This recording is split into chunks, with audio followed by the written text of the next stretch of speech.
नमस्कार बच्चों, आज हम लॉग को कंटिन्यू करेंगे।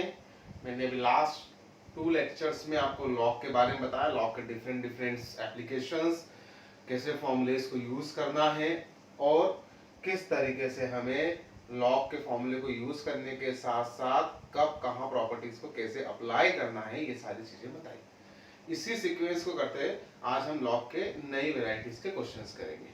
ओके, तो क्वेश्चन लिखते हैं हम। ये लिखा है हमारे पास, log with base 7, log with base 5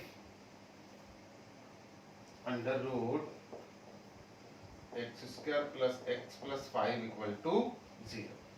अब देखो बेटा, यहां पर आपको x की वैल्यू फाइंड आउट करना है, समझना। अब बेटा अगर मुझे x की वैल्यू फाइंड आउट करना है तो यहां से लॉग हटाना पड़ेगा, लॉग हटाने के बाद रूट हटाना पड़ेगा और फिर मेरे पास एक क्वाड्रेटिक बनेगी और मैं वहां से वैल्यू निकाल पाऊंगा। दिख रहा है ना आपको, क्योंकि बिना लॉग हटाए तो x निकलेगा नहीं, है ना।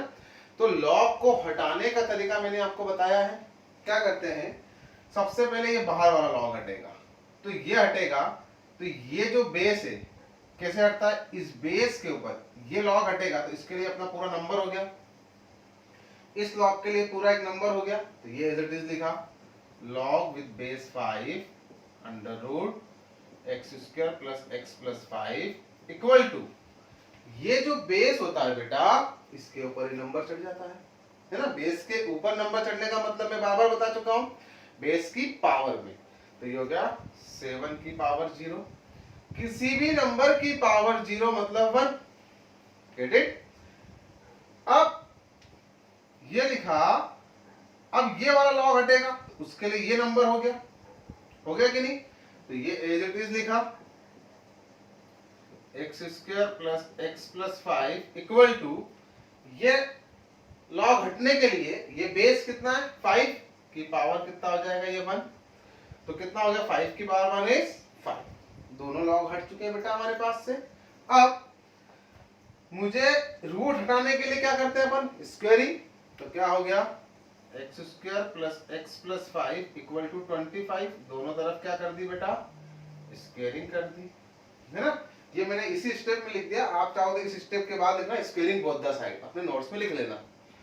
अब ये कितना हो गया बेटा, x square plus x minus 20 equal to 0। अब यहां देखो, एक्स स्क्वायर प्लस इसके कितने रूट आ गए, 2। तो ये हो गया x square plus 5x minus 4x minus 20 equal to 0। तो x कॉमन निकाला, x plus 5 minus 4x plus 5। तो यहां से x की दो वैल्यू आ गई, एक आ गई x इक्वल टू 4 और एक आ गई x इक्वल टू माइनस 5। अब यहां पर हमें ऑप्शन दिए, क्या क्या दिए, देखो ऑप्शन दिए हैं 2 3 4 माइनस 2। तो हमारा आंसर क्या हो गया, 4। तो आ गया x equal to 4। Get it. तो इस टाइप के क्वेश्चन में क्या करना है आपको, कि जब भी किसी वेरिएबल की वैल्यू निकालना है तो उसके लिए आपको लॉग एलिमिनेट करना पड़ेगा बेटा। तो ये बाहर से अंदर की तरफ आप लॉग को एलिमिनेट करते जाओ। Get it. Next question,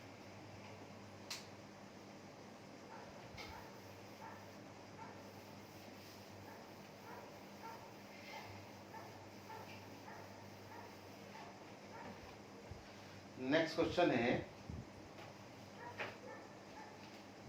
log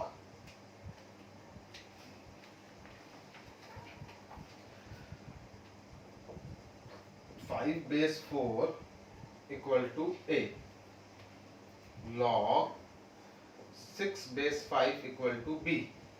ठीक है, आपको निकालना है लॉग 2 बेस 3, और ये जो लॉग 2 बेस 3 निकलेगा वो a और b के टर्म्स में निकलेगा। किसके टर्म में निकलेगा, a और b के टर्म्स में। तो देखते हैं। अब यहां देखो आप, मैं सबसे पहले क्या निकाल लेता हूं, क्योंकि मुझे ये है 5 बेस 4 और ये है 6 बेस 5। तो एक बात समझ में आ रही है, अगर मैं इस a को ऐसा लिख दूं, ऐसा लिख सकता हूं ना, log 5 बाय log 4। याद है बेस चेंजिंग थ्योरम वाले कंसेप्ट से, और बेस 10 कंसीडर। याद करो वो दिन जब आपने इतिहास के उन पन्नों पे लिखा है। b इक्वल टू क्या हो गया, log 6 बाय log 5। अब एक चीज समझ में आ रही है कि अगर इन दोनों का मैं मल्टीप्लाई कर दूं, इन दोनों का क्या कर दें हम, मल्टीप्लाई कर दें, तो ये log 5 से log 5 क्या हो जाएगा, कैंसिल आउट हो जाएगा बेटा। तो कर देते हैं, तो ये लिखा log 5 upon log 4 into log 6 upon log 5, ये दोनों कैंसिल हो गए बेटा। तो बचा क्या आपके पास, log 6 अपॉन log 4 बचा। अब इसको हम ऐसा भी लिख सकते हैं, log 6 बाय log 4 को log 6 बेस 4 लिख सकते हैं क्या बेटा, लिख सकते हैं ना। अब इसको आगे सॉल्व करने के लिए एक काम करते हैं अपन,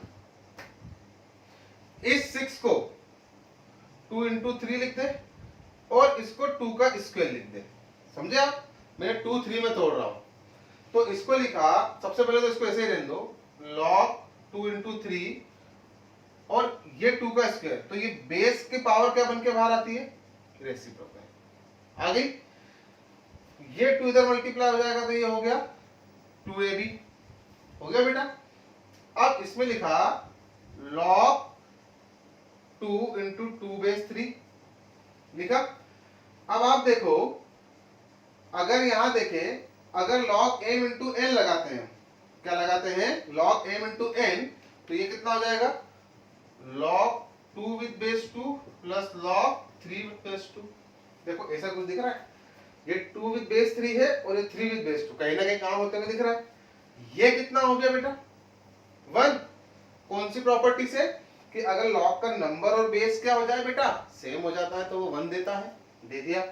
तो क्या हो गया, 2ab equal to 1 plus log 3 with base 2, ये इधर आ गया बेटा। तो कितना हो गया, log 3 with base 2 equal to 2ab minus 1। अब तो हमारा क्वेश्चन आप समझ गए होंगे, मुझे log 3 बेस 2 की वैल्यू मिल गई 2ab माइनस 1, बट मुझे चाहिए क्या, log 2 विद बेस 3, तो मैं इसका क्या ले लूं, रेसिप्रोकल। तो ये आ गया log 2 विद बेस 3 आ गया 1 अपॉन 2ab माइनस 1। आगे बात समझने, that is very easy question. तो आपको यही पहली स्टेप, देखो इसकी पहली स्टेप ही इंपॉर्टेंट है, ये वाली मुझे पहली स्टेप से समझ में आ जाना चाहिए। मुझे कैसे समझ में आया कि यार यहाँ log 5 अपॉन 4 लिख सकता हूँ और इसको log 6 बाय log 5 लिख सकता हूँ, तो log 5 से log 5 तो कैंसिल हो जाएगा। तो मुझे पहली स्टेप में समझ में आ गया कि यहाँ a इंटू बी कर देना चाहिए, तो उसके बाद देखो क्वेश्चन ऑटोमेटिक सॉल्व होता जाएगा। Get it my point. Next question,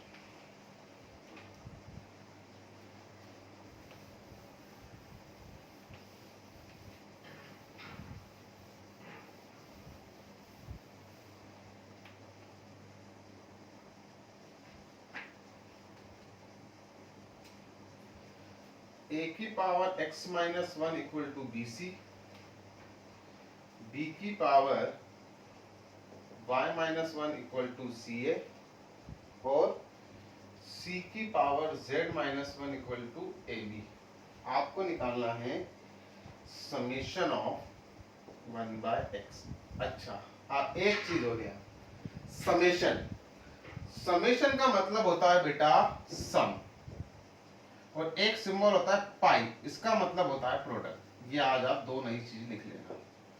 summation का मतलब होता है सम, है ना, जैसे लिखा है 1 plus 2 plus 3 up to n, ये नेचुरल नंबर है ना बेटा, ये नेचुरल नंबर थोड़ा बड़ा लिख देता हूं, जैसे ये लिखा है आपके पास 1 plus 2 plus 3 plus 4 up to n, ये n नेचुरल नंबर है।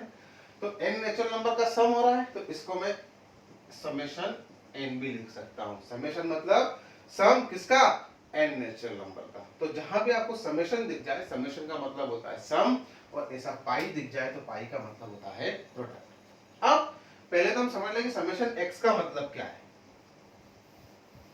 पहले हम क्या समझ लेते हैं, समेशन x का मतलब, आप ही देखो बेटा, x कितने वेरिएबल, x के साथ कितने वेरिएबल है, x y z। इसका मतलब उसने बोला कि रेसिप्रोकल में x के साथ जितने भी वेरिएबल है सबका सम करना है। फिर से ध्यान सुनो, आप ये देखो समेशन x का मतलब ये कि x के साथ कितने वेरिएबल दिख रहे हैं, x दिख रहा है, फिर यहाँ पावर में y दिख रहा है और यहाँ z दिख रहा है। मतलब इन तीनों वेरिएबल का रेसिप्रोकल में सम करना है। कैसे करना है? रेसिप्रोकल। इसको लिखते कैसे बेटा? ये 1/x समेशन का मतलब प्लस, समेशन का मतलब प्लस, फिर 1/y, फिर प्लस और फिर 1/z। ये आपको निकालना है। अगर ये ऐसा लिखा होता पाई ऑफ 1/x, तो कैसे लिखते हैं? 1/x, पाई का मतलब है product, product 1/y, product 1/z। ये दोनों का इंडिविजुअल मीनिंग है। Gate it my point? अब नीचे वाला हटा देता हूं। अब आप देखिए, आपको समेशन x मतलब 1/x प्लस 1/, अभी लिखा था समेशन a, तो कितने वेरिएबल है? a है, b है और c है, सब दो abc है ना, तुम लिखता समेशन a का मतलब a plus b plus c, ठीक है ना? जितने करस्पॉन्डिंग वेरिएबल होंगे उन तीनों का सम निकालना, इसका मतलब होता है समेशन। Get it? अब मुझे 1/x, 1/y और 1/z निकालना है, तो उसके लिए क्या करेंगे? 2 minute.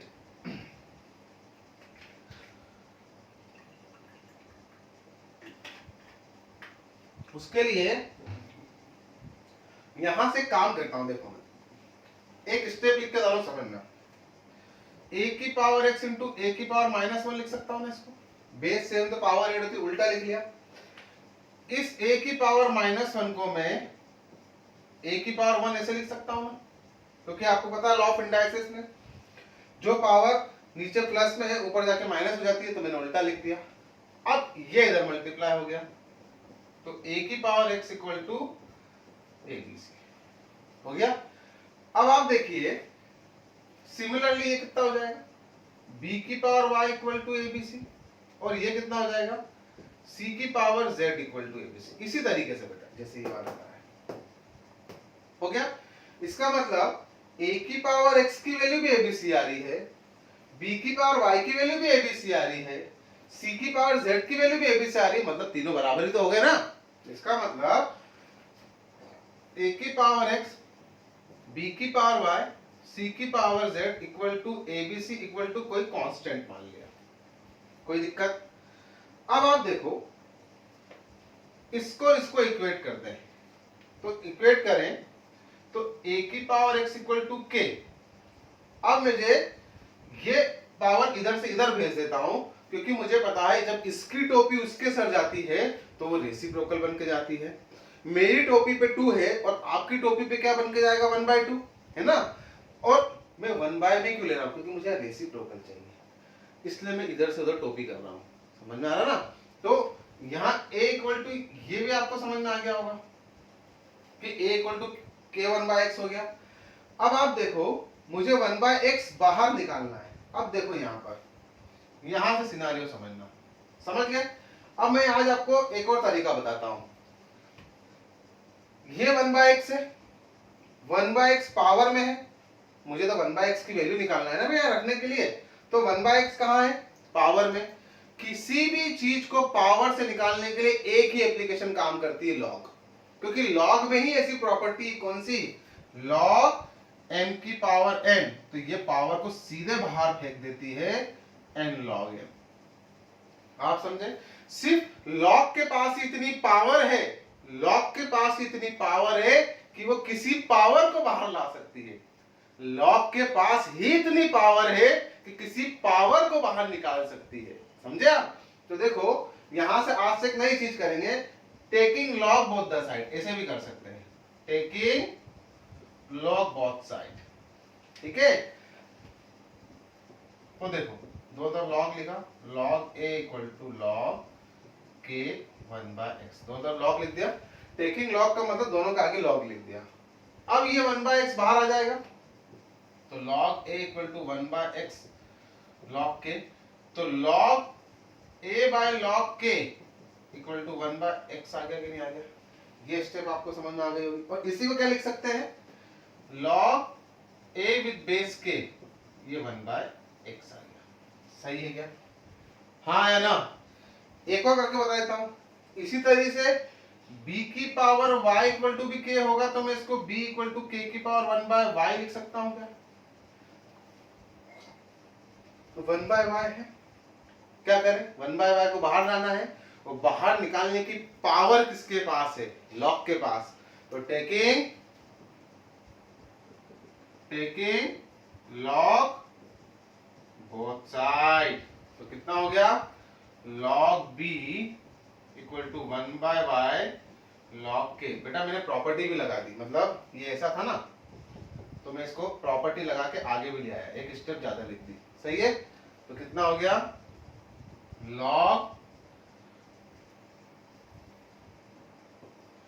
log b upon log k equal to 1 by y। तो 1 बाय y कितना आ गया log b with base k। Similarly 1 by z कितना आ जाएगा log c with base k। अब ये वाला तो आप सॉल्व कर लेंगे कि नहीं? अब आप देखो, अब यहां लिख रहा हूं बेटा, यहां देखना, ठीक है। तीनों को ऐड करना है, 1 by x plus 1 by y plus 1 by z, मतलब log a with base k plus log b with base k plus log c with base k, लिख दिया। अब देखो log n plus log n की property लगा ले, तो यहाँ 3 नंबर के लग जाएगी, तो क्या हो जाएगा log abc विद बेस के, हो गया ना बेटा। और देखो क्या k बराबर abc है? अरे है कि नहीं है? तो मैं क्या k की जगह abc भी रख सकता हूं, तो यहां लिख दिया log abc with base abc, k की जगह क्या रख दिया abc। तो ये बेस और ये नंबर क्या हो गया सेम, तो आंसर कितना आ गया 1। तो 1 by x plus 1 by y plus 1 by z की वैल्यू कितनी आ गई बेटा 1 आ गई। आ गया आपको क्वेश्चन समझ में? Get it. चलो नेक्स्ट क्वेश्चन। तो इस क्वेश्चन का लॉजिक आप समझ गए। एक तो मैंने आपको नई चीज बताई है समेशन और पाई का मतलब। समेशन का मतलब क्या होता है ऐड करना, पाई का मतलब प्रोडक्ट करना। दूसरी चीज आपको क्या समझ में आ गई कि समेशन x 1 बाय x का मतलब क्या है कि आप x के साथ वेरिएबल देखो कितने हैं, तो x के साथ जैसे यहाँ x है तो यहाँ y है यहाँ z है, तो 1 बाय x का मतलब 1 by x plus 1 by y plus 1 by z। मान लो कोई एक होता c की पावर w माइनस 1, तो यह 4 वेरिएबल के लिए लिखते हैं आप 1 by x 1 by y 1 by z 1 by w। और जहां जहां समेशन है वहां बीच में क्या आता जाएगा प्लस। समेशन का मतलब जितने भी नंबर है उनके बीच में प्लस, और पाई का मतलब जितने भी नंबर है उनके बीच में मल्टीप्लाई। ओके चलो नेक्स्ट क्वेश्चन देखते हैं अब।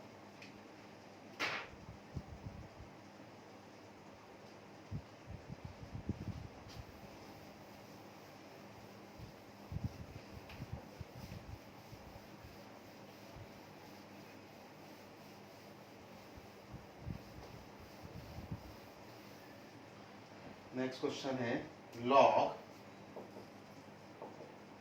tan 1 degree plus log tan 2 degree log tan 3 degree up to log 89 degree. ये ट्रिग्नोमेट्री बेस्ड क्वेश्चन है। अब देखो आपने 10th में कॉम्प्लीमेंट्री एंगल पढ़े ना, इस 89 को मैं 90 माइनस 1 लिख सकता हूं क्या? लिख सकता हूं ना। तो मेरे सामने सॉरी यहाँ 10 लगेगा, अब समझना यहां लिखा है, यही लगा देता हूं, ये tan 89 है, तो इसको मैंने लिखा log, या अभी log बाद में लगा लेंगे, tan 90 माइनस 1 लिख सकता हूं ना। और 90 से आपको पता है, अभी मैं आपको बहुत अच्छे से डेप्थ में बताऊंगा ट्रिग्नोमेट्री में कि 90 डिग्री पे और 270 डिग्री पे फंक्शन चेंज हो जाता है। चेंज का मतलब यहाँ 10 की जगह कॉट आ जाता है। ऐसा अभी आपने पढ़ा है, कहाँ पढ़ा है 10th में, है। और नहीं भी पढ़ा है तो इन शॉर्ट अभी समझ लो कि जब भी यहाँ 90 डिग्री होता है ना, तो 90 डिग्री और 270 डिग्री आपने पढ़ा होगा, फिर भी नहीं पढ़ा है तो समझ लो कि जब भी 90 और 270 का कॉम्प्लीमेंट्री देखते हो तो फंक्शन चेंज हो जाता है। चेंज का मतलब अगर बेटा वो tan x है तो वो cot x हो जाता है, और cot x से तो tan x हो जाता है, वो sin x से तो cos x हो जाता है, cos x से तो इक्विलिब्रियम, याद ना केमिस्ट्री में पढ़ा हुआ इक्विलिब्रियम, और अगर sec x से तो cosec x हो जाता है, और cos x से तो ये ऐसा होता है, ये 10th में पढ़ा है, इसको बहुत डेप्थ में ट्रिग्नोमेट्री में बताऊंगा कि ऐसा क्यों होता है, ठीक है ना। तो यहाँ देखो 90 दिखा, 90 जैसे ही दिखा बेटा tan किस में चला जाएगा, cot, तो इसको अब आप लिख दोगे cot 1 डिग्री, लिख दिया, अरे लिख दिया। अब आप देखो इसी तरीके से मैं 2-3 एंगल सॉल्व कर रहा हूं, यहां से उधर से tan 88 ले रहा हूं, तो tan 88 को क्या लिख सकते हो, tan 90 - 2 लिख सकते हो, और 90 जैसे ही देखा ये tan क्या हो जाएगा, cot 2, सही है बेटा। इसी तरीके से tan 87 को क्या लिख सकते हो, tan 90 - 3, और tan 90 - 3 कितना हो जाएगा, cot 3 हो जाएगा। इसी तरीके से tan 86 ये हो जाएगा tan 90 - 4 मतलब cot 4 हो गया। अब आप देखो, अब आप समझ रहे होंगे पीछे से ये क्या बनता जा रहा है, ये cot 1 बन गया, इसके पहले वाला cot 2 बन गया, उसके जस्ट पहले वाला cot 3 बन गया, उसके जस्ट मतलब इधर से बनते बनते बनते बनते जा रहे हैं। कंसेप्ट समझ गया, फिर से सुनो मैं क्या बताने चाह रहा हूं, क्या आप इधर से देखो tan 89 क्या बन गया, cot 1, 88 cot 2, 83 cot 3, इसके बाद सॉरी 83 नहीं 88 क्या 87 क्या बन गया, cot 3, 86 क्या बन गया, cot 4, ऐसे ही चलते चलते चलते कहां तक आ जाएगा, tan 45 तक, जो खुद ही क्या होता है 1 होता है, अरे होता है ना, इतनी बात समझ में आ गई। अब आप देखो मैं क्या करना चाह रहा हूं, ये हटा देता हूं, ये चलो बाद में हटा दूंगा। अब मैं पेयर बना रहा हूं, इस सीरीज को मैं रिराइट कर रहा हूं, ये log tan 1 plus log tan 2 plus log tan 3। अब इधर से देखना, इधर से क्या हुआ, यहां से log cot 3 log cot 2 log cot 1 हो गया ना, और बीच में यहां कहीं log tan 45 पे आएगा, जो कि ये तो 1 हो गया, और log 1 ये ना tan 45 कितना हो गया 1, और log 1 क्या होता है 0, मतलब बीच में जहां tan 45 आएगा वो टर्म अपने आप को 0 कर देगी। इतनी बात समझ में आ गई। अब आप पेयर देखो, इधर से फर्स्ट और उधर का लास्ट, मतलब log tan 1 plus log cot 1, समझना बेटा ध्यान से, इधर का इधर से सेकंड तो उधर का सेकंड लास्ट, तो क्या हो जाएगा log tan 2 plus log cot 2 हो गया बेटा। इधर का थर्ड तो उधर से थर्ड लास्ट, तो क्या हो जाएगा log tan 3 plus log cot 3।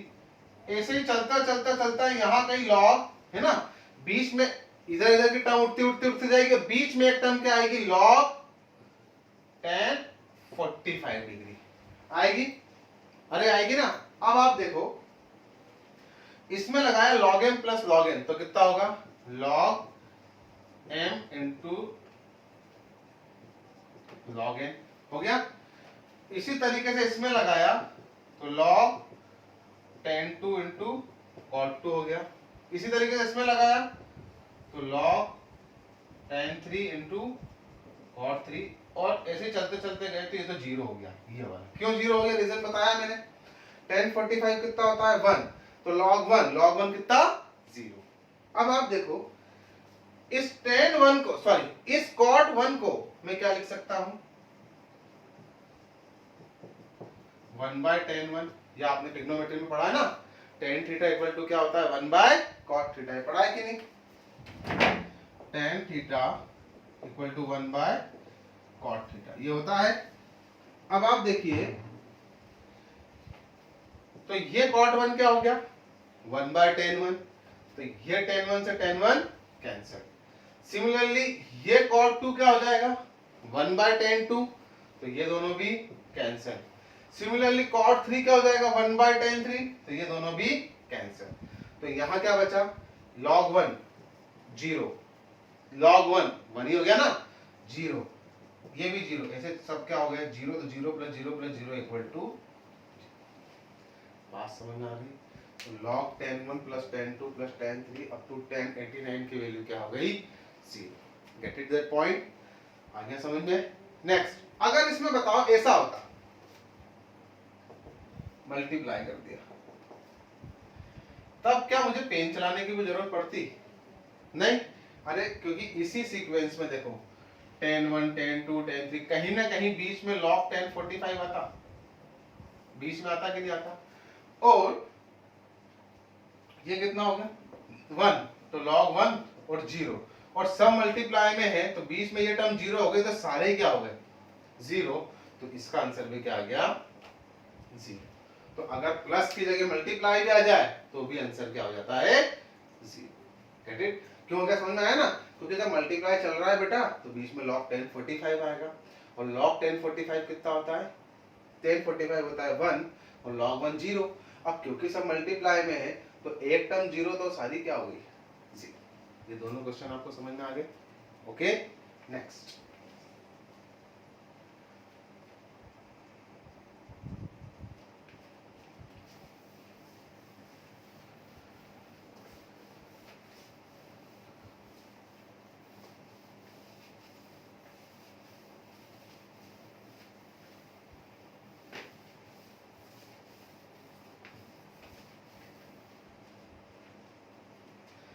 Next question लिखते हैं,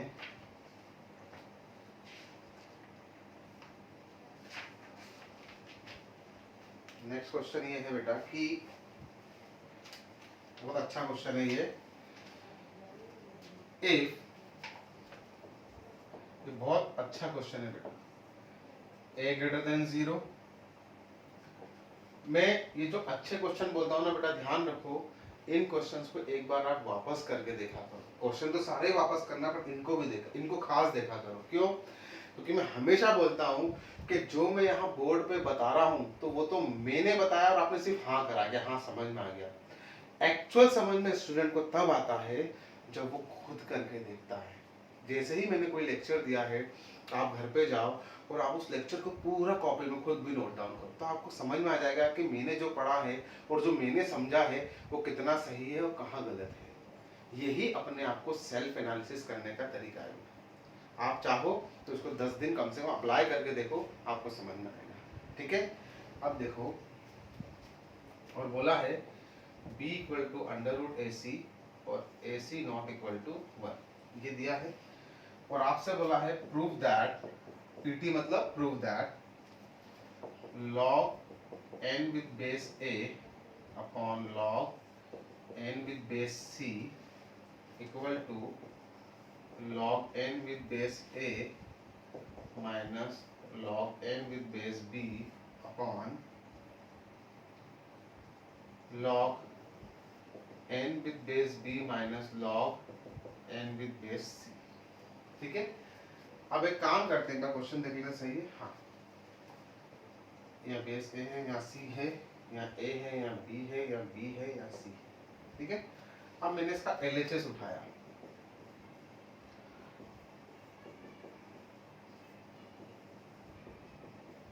उठाया ना। अब log n with base a को ऐसा तो लिख सकता हूँ ना, log n by log a लिख सकते हैं, और इसको क्या लिख सकते हैं log n by log c।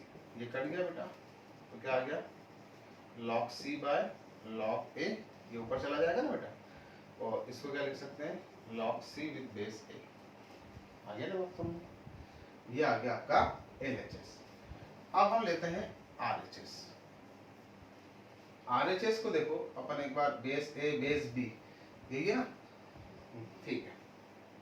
अब मैंने RHS लिखा log n with base a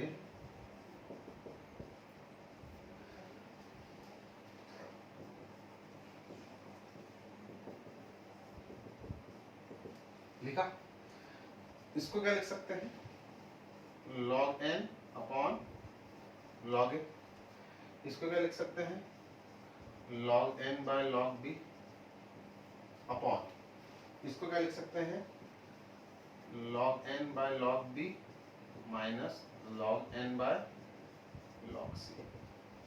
बात चेक कर लेते हैं, n by a, n by b, n by b, n by c। अब देखो ऊपर से log n कॉमन निकलेगा, नीचे से log n कॉमन निकल के कट जाएगा, तो क्या बचेगा 1 by log a minus 1 by log b upon 1 by log b minus 1 by log c, यही बचेगा बेटा। ठीक है, अब ऊपर वाले का एलसीएम क्या आएगा log a log b, और इधर क्या हो जाएगा log b minus log a, हो जाएगा बेटा। और नीचे वाले का एलसीएम क्या आएगा log b log c, और ये हो जाएगा log c minus log b। ठीक है बेटा, ये log b से log b गया गया। अब समझना log b minus log a, ये वाला क्या है log c minus log b, और ये ऊपर चल जाएगा तो इसको लिखेंगे log c by log a। अरे यही होगा ना, होगा। अब आप देखो इसको क्या लिख सकते हैं log b बाय, इसको क्या लिख सकते हैं log c बाय b, और ये आपका log c with base a हो गया है ना, log c by log a को लिख दिया।